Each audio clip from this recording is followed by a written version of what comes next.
SEC files an emergency motion. What is going on? The government is halting the brakes on cryptocurrency. Well, let's take a deep dive on it. I'll give you my opinion. I still think you're in the best asset class in the world. My name is Coach JV. I am the top health and mindset and crypto coach in the world. What you believe in your heart, you think in your mind, will eventually become your words and become your reality. If you can see it in your mind, eventually you can hold it right here in your hands. What you repeatedly do gets ingrained in your subconscious mind. What gets ingrained in your subconscious mind becomes an unconscious activity. And things are getting crazy out there, warriors. The SEC is holding on like a tick on a dog. It's all by design, in my opinion. So James K. Fillon, his amazing tweet yesterday, XRP community, breaking: SEC files emergency motion for discovery conference regarding Slack communication, seeks order compelling Ripple to search and produce relevant communication between Ripple employees on Slack. These guys are fighting for anything they can get. So here's the actual document right here, SEC versus Ripple Labs. Okay, it says, Dear Judge Netburn, Plaintiff Securities and Exchange Commission respectfully request a pre-motion conference with the SEC will seek an order compelling defendant Ripple Labs to search and produce relevant communications between Ripple employees on Slack, a messaging application that Ripple employees testified was a blank. I don't know what that is. Ripple agreed at the outset of discovery to search for a produce responsive Slack data, but now in the waning of days of fact discovery, suddenly refuses to do so on the basis of Ripple's mistake in gathering that data. Yet the relatively few Slack messages Ripple has produced have yielded critically important information not contained in emails or other documents that the SEC has reportedly used in deposition to refresh Ripple's employees' dwindling recollections. The parties have met and confirmed to this issue and are at an impasse. So whereas the SEC is hanging on like a tick on a dog, they're shooting for anything out there. Man, what is going on with America? Think about this. Every other country sees XRP as a currency. Just America sees it as a security, or the SEC. Now, I believe this is all by design. There has to be something going on behind the scenes, whereas there has to be. Here's the reason why, okay? There's something going on. So I'm going to show you two more news articles, and then we're going to see Ted Cruz going off yesterday. Very proud of him. From Texas, you know, Texas is becoming a Bitcoin or cryptocurrency haven. Now, one of the things that's happening right now is we know that China is trying to shut down mining, but we're accepting that here, bringing that innovation here, which could grow. Now, one thing I'll share with you guys, I know I started out by saying the government's trying to crush cryptocurrency, whereas this is all very, very good for cryptocurrency. This is so unbelievably good. And when we listen to Ted Cruz, it's going to be a little bit of a longer video, but when we listen to Ted Cruz, listen to what he's saying. The understanding of where we're heading, the investment in an asset class that is brand new since the 1600s. We haven't had a new asset class since the 1600s. You are so unbelievably early. Now, understanding the richest man in Babylon, you want to make sure, I want to do a little speech really quick before we continue. If you're going to hold long-term, then just hold long-term, hold tight. But if you're planning to make profits, to build generational wealth, you got to be ready for the bull run coming up, warriors. You have to have an exit plan. And the exit plan shouldn't include buying Ferraris and buying Lamborghinis. It should include taking profits, taking those profits and put it into cash generating assets. And then take that cash that you make from the cash generating assets and put that into cash generating assets. And eventually, within a couple of years, if you're patient, you will be in a position where you will never have to work again the rest of your life. You weren't taught this in school. You weren't taught this in economics. That's what I've learned specifically over the last 3 years, specifically the last year and a half, by diving deep with mentors. And now I'm just focused on every time I get money, I turn it into another cash generating asset. So I digress, but this is really important to understand, warriors. Make sure you have a game plan. Crypto isn't the end all be all. It's part of our ecosystem to be able to get massive price appreciation to build that fortress around us. Okay, you can click the link down in my bio and join the Warrior Academy. Okay, let's go. This is some weird stuff happening. I just wanted to cover this with you guys and get your feedback on it. You guys know I study all the players in the game. So U.S. head of crypto exchange Binance, we know this, left after just 3 months in his role. We know Brian Brooks, let's follow the rabbit hole, right? So Brian Brooks was the head legal counsel at Coinbase last year. He became the head of the OCC last year. Left the OCC after a year. During his tenure, he federally chartered the first cryptocurrency bank. He allowed banks to custody your cryptocurrency, heads over to Binance as a CEO, and then 3 months later leaves. Okay. And then this news just came out. Oh, did I delete it? Oh, here we go. I just skipped right over it. So ex-SEC director Brett Redfern, all these SEC directors and, OCC, SEC, CFTC, they're all moving around into cryptocurrency. Well, he leaves Coinbase after 4 months. The departure of Coinbase VP of Capital Markets points to a strategy shift within the publicly traded crypto exchange. Coinbase VP of Capital Markets, Brett Redfern, is out just after a few months on the job, Coinbase spokesperson told CoinDesk. The Wall Street Journal was first to report the news of former Securities Exchange Commission official, leaving the company at the end of July. The rift points to a strategy shift within the publicly traded crypto exchange. Unnamed sources told the paper that Coinbase is deciding to shift its priorities away from digital asset securities, the report said. The source with the knowledge of the situation told CoinDesk the priority shift reflected growing consumer demand for access to decentralized finance. As we look at prioritization of DeFi, we deprioritize digital asset security areas. So this is just another bullish sign that we are heading towards decentralized finance, okay? Now, there's a big battle in between the government, the SEC, and cryptocurrency, or is there? Is this all by design? I showed you the video with Janet Yellen. I'll attach this video right up here. With Janet Yellen, I mean, her portfolio, she's $20 million portfolio, heavy in stocks and bonds. Think about that. She made $7 million speaking to banks through Zoom calls during 2020 during the C word. Think about that, Warriors. They're all playing. So you got to understand the game so you can't be played, Warriors. You got to understand the game so you can't be played. You need to be strategic too. When you see this bull market take off, I would highly recommend, if you're not holding long-term, start pulling profits, but also be very smart. As you pull your profits, put some money away from your capital gains, take the rest of that money and put it into cash generating assets. Okay, so now we're going to go into this part really quickly. We're going to watch the Ted Cruz video. This came from Fox Business, breaking news. Okay, so we're going to watch the 6-minute video and I'll do a little bit of narration. We'll watch the whole video, but Ted Cruz, there's one senator that's holding all of this up.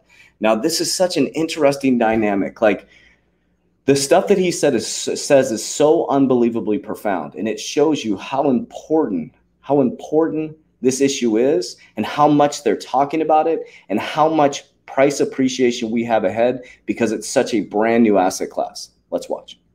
Mr. President, unfortunately, we just saw the senator from Vermont object to a compromise solution negotiated by Senator Toomey and Senator Lummis that would have mitigated some of the harm from the devastating new regulations on cryptocurrency in this so-called infrastructure bill.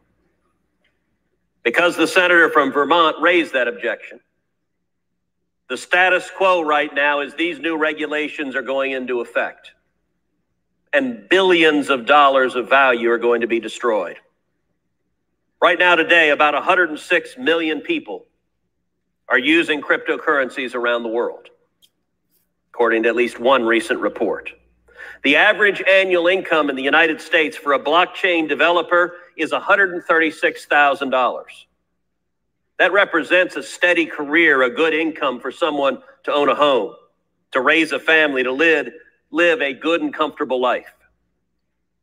And Texas is helping lead the way. Texas is taking the lead this past year as a major hub for cryptocurrency businesses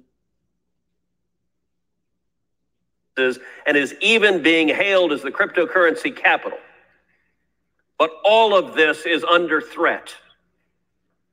Regulatory uncertainty is the #1 barrier to blockchain adoption, according to 48% of respondents in a recent report. And they're right to be worried. The current bill widens the definition of broker. Those who would have to collect information on cryptocurrency consumers and report this information to the IRS. It would force every single participant in the cryptocurrency structure to operate as a financial institution, which would mean they would have to provide consumer information to the IRS, even if they don't have access to that information. This overly broad definition of the word broker So think about this. I'm not sure if he's going to say this in there. Maybe this is where I got this from my brain. But if you're work for Western Union, right? So maybe let's take in this context. So Western Union transfers money back and forth. So they make them be a broker. But imagine the person who created the technology to move the money had to be a broker. That's basically what this language says. Will block rapid innovation in cryptocurrencies, and it will endanger the privacy of many Americans in cryptocurrencies. This is wrong. So I applaud my colleagues for trying to find an incremental approach. Unfortunately, because the senator from Vermont objected, that incremental approach hasn't been adopted.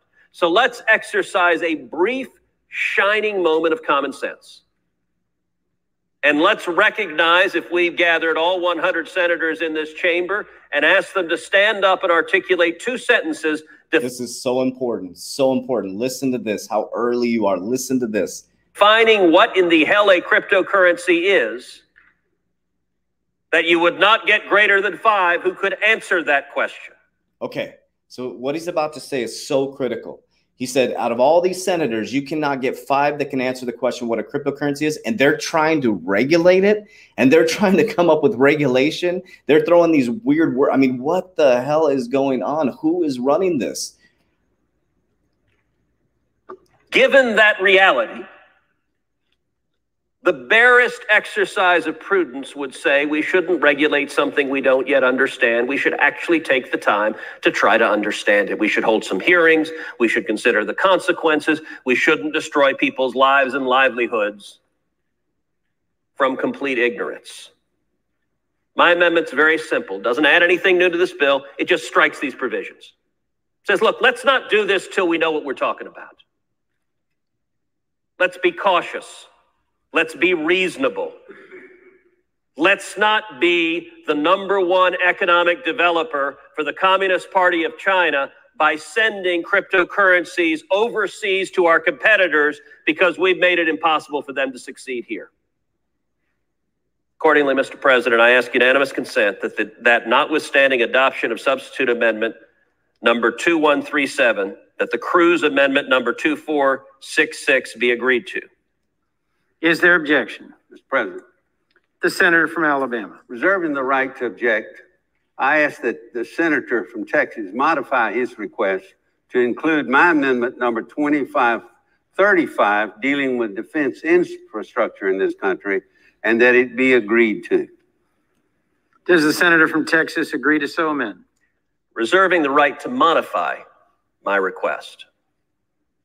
I would share with the senator from Alabama that I have the deepest respect for the leadership of the senator from Alabama. That I understand the senator from Alabama has a profound commitment to the fighting men and women of our military, as do I. That the Okay, so they start talking about the military bill. He's trying to throw in his bill as well. So this is critical. You were literally watching history in the making, Warriors. Like, imagine history in the making, like Rome falling and coming back up. It's wild, Warriors. And you get to be involved in this. Now, here's the cool thing.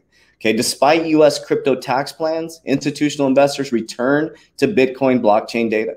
Increasing institutional on-chain activities have accompanied Bitcoin's latest price rally. Lawmakers and regulators, and it's going up today, Warriors. It's about to go crazy, in my opinion. Increasing scrutiny of crypto markets include the debate over the U.S. infrastructure bill crypto tax reporting provision may be spooking retail investors, but not institutional ones. Recent blockchain data from Glassnode. So think about this, Warriors. Do what the billionaires do. Don't do, so they call us dumb money. Don't do what the dumb money says. What are the billionaires doing? Okay. They're trying to get you to look this way. They're spooking the crap out of you. Get out of crypto. Get out of crypto. I have held strong like a tick on a dog since last year. And thank God I've gone through that big pullback. I didn't touch it. I'm going back up. And now my exit plan is structured, is disciplined. And during that time, I have set myself up with mentors. I'm ready to go, Warriors. Within a year, I will have a plan to build generational wealth that will change from generation to generation to generation. And I'll be teaching this in my academy. I'm going to be showing people who are patient and persistent and follow along. We have so much information going to be coming to this academy. It's unbelievable. But Warriors, I did this through belief, action, and discipline, and educating myself and studying nonstop on how the billionaires walk, how they talk, what they think. And this isn't about money to me, Warriors. It's about freedom. It's about the opportunity to be able to go pick up my son whenever I want, my daughter, be with my daughter whenever we want. We just did an interview with my daughter on Saturday, the first interview we've ever done together. And it was very emotional. I started breaking down because my daughter said, my dad is a completely different person from 3 years ago. I was stuck in corporate America, making well over 6 figures, driving a 535i BMW, the big house, the American fucking dream, the American dream. And to hear it from my daughter's perspective was wild. We were going on beautiful trips, all kinds of cool stuff. We had this huge house, pool, casita, all this stuff. And she was like, basically, I like my dad better now. My dad's so relaxed. He seems free. He spends time with us. He talks to us. He communicates with us because I am free, Warriors, because I broke free from the system. I'm in control of my finances. I'm in control of my mind. Nobody tells me what to do with my life. I don't care about left. I don't care about right. I don't care what religion you are. I love you for who you are. There is no argument. That's by design. They want you arguing about left. They want you arguing about right, Warriors. That's what they want. They want us fighting against each other because when you're busy fighting against each other, they're changing the whole financial system. It's always been like this, Warriors. God says it's nothing new under the sun. And there's always a select few group of people, that actually rise up and take advantage of the biggest shift in generational wealth. They're doing it. And this isn't about money, Warriors, the freedom. To hear my daughter say that, to be like, my dad is so happy now. He's so free. He doesn't really stress about things anymore. I don't. And I'm a CEO of a company. We have $1 million. We have multiple companies, and I'm going to be buying more companies coming up. My life doesn't feel stressful. It feels blessed. It feels, there's pressure. We're building a new company, the Uncommon 1%, where we're helping influencers build a business just like ours. Warriors, it's time. This is the time. So stay strong, hold strong, but damn, have a game plan, Warriors. Have a game plan. If you're holding long-term, just hold long-term, but don't say you don't have money to invest. That is a complete lie. I didn't have any. I went completely broke, and I went balls to the wall. No, excuse my language, but excuse my language, like I care. Balls to the wall. And I was like, I started flipping vacuums. I was driving Uber. I was doing anything I could, and I stacked it slowly, methodically, and boom, 10,000 became 30, 30 became 40, 6 figures, boom, boom. The rest is history, Warriors. Now, again, I will say this is not about money. It's about freedom. That's what we teach in our academy. So if you're trying to get into our academy to get rich quick, not the right academy. If you want to be patient, persistent, be around a group and community of people who are going to lift each other up and support each other. And I promise you, Warriors, I went into a high-level mentorship program, probably the most I've ever spent on a mentorship program. And I'm going to be bringing this data back to the Warriors. It's going to be it's what the billionaires and multimillionaires are doing, Warriors. They're not playing the same game we are. They're not playing the same game we are, and it's not as difficult as you think. It literally blew my mind what is going on at that level. So here we are, Warriors. It's our time, and it's our time to get our shit together. Warriors, rise. Let's go.